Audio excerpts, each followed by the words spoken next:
पौधा दे रहे हैं। ठीक है, ये सैयद अली है, इसको भी अभी दे रहे हैं पौधा।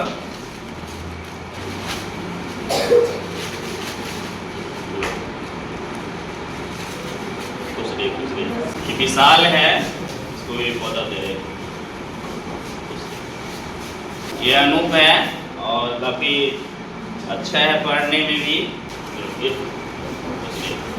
लो, ये अंकित है और इसको भी पौधा दे रहे हैं। ये आरती है, ठीक है लीजिए।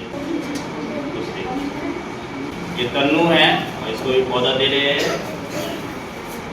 दूसरे ये सुहाना है, इसको भी पौधा दे रहे हैं। दूसरे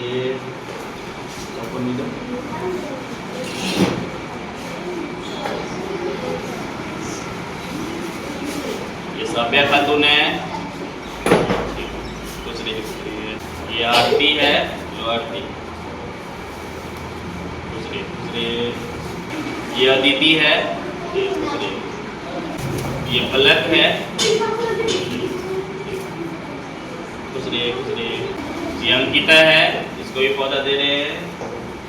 दूसरे ये है खुशी।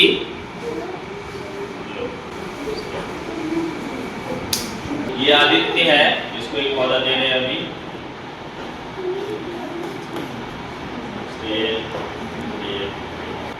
पौधा बांट दिया, अच्छा लगा आप लोग को?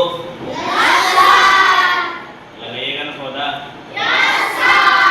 और इसको मैंने अपने खर्चे पे खरीदा है, ये नहीं कि स्कूल के फंड से। और आपको भी लगता है कि हम सच में अच्छा काम कर रहे हैं पर्यावरण के लिए, तो आप लोग मेरे इस चैनल को जरूर सब्सक्राइब करिएगा। वैसे मेरा 3 चैनल है, एक रंजन रमेश 6 है जो मेन चैनल है। अगर आप मेरे चैनल पर जाएंगे तो आप जरूर मोटिवेट होंगे।